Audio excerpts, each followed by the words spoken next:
Bonjour. Les sociétés africaines sont de tout temps attachées à leur terre, à leur localisation. Qu'il s'agisse de l'empire du Congo, du Luango, de l'Angola, ou encore des empires du XIIe au XVIIe siècle comme le royaume du Ghana, l'empire du Mali, le Kanem Bornou, le Mogo. Ce sont des éléments qui nous permettent de voir combien les sociétés africaines sont attachées, sont liées à leur terre. Et donc aujourd'hui, la problématique du Togoland nous permet de lire encore cet attachement des peuples au patrimoine foncier. Sur la côte de l'océan Atlantique, à partir du 19e siècle, les Anglais ont manifesté leur présence impériale par la mainmise sur les terres de la Gold Coast, des pays Ashanti et du nord. Les Anglais, les Britanniques ont donc formé la colonie de Gold Coast. Au même moment, la course des Européens pour la conquête des terres africaines s'est illustrée par les Allemands qui ont délimité de 1884 à 1914 plus de 90 000 km² de superficie. Ils ont créé depuis la côte jusqu'au fin fond de la savane leur territoire qu'ils appellent Schutzgebiet Togoland. Ainsi, l'on peut voir, à partir de 1913, côte à côte, la colonie britannique de Gold Coast et la colonie germanique du Togoland.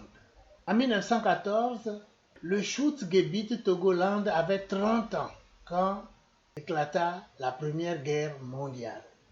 Les Allemands ont multiplié des démarches pour que les opérateurs coloniaux ne s'immiscent pas à cette guerre qui a commencé en Europe, mais les Anglais et les Français ont entendu cette démarche et ne l'ont pas prise en considération.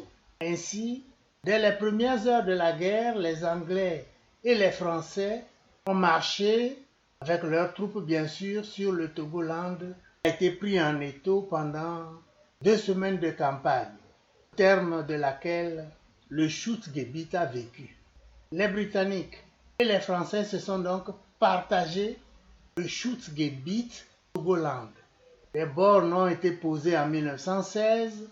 En 1919, une frontière internationale a été tracée et reconnue par le traité de Versailles, qui confirme l'effectivité de la disparition de l'Allemagne sur le terrain. Elle est donc partagée entre les vainqueurs britanniques et français.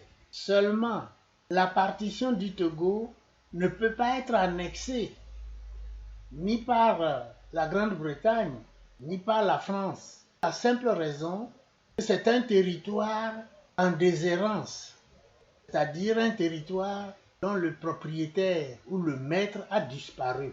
Et la Société des Nations a simplement placé les entités fragmentées sous mandat britannique et sous mandat français.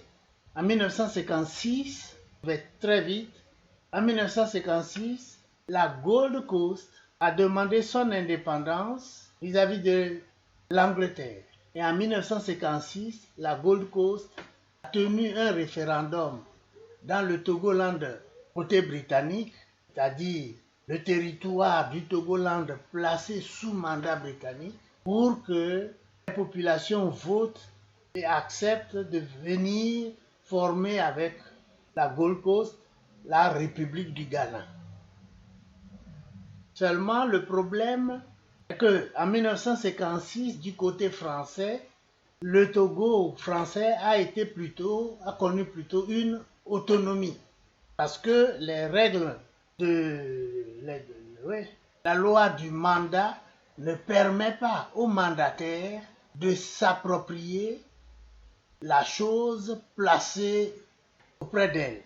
Donc, le Togo oriental ou Togo français placé sous mandat de la France et plus tard sous tutelle de la France ne peut pas être une colonie française. De l'autre côté, cette vote organisée en 1956 qui lie le Western Togoland à la Gold Coast, qui devient un même pays avec le Ghana, soulève un problème, celui des territoires contestés dans un contexte de souveraineté territoriale. Donc tel est le débat que nous allons tenir pour voir si la population ou les populations du Togoland britannique, du Togoland occidental peuvent avoir leur autonomie ou bien se joindre au Togo. Mais le Togo n'a pas formulé cette demande.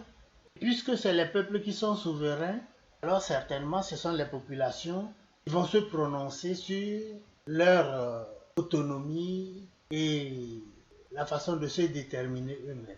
En tout cas, c'est le débat que j'enclenche. Joseph Apello, Genève.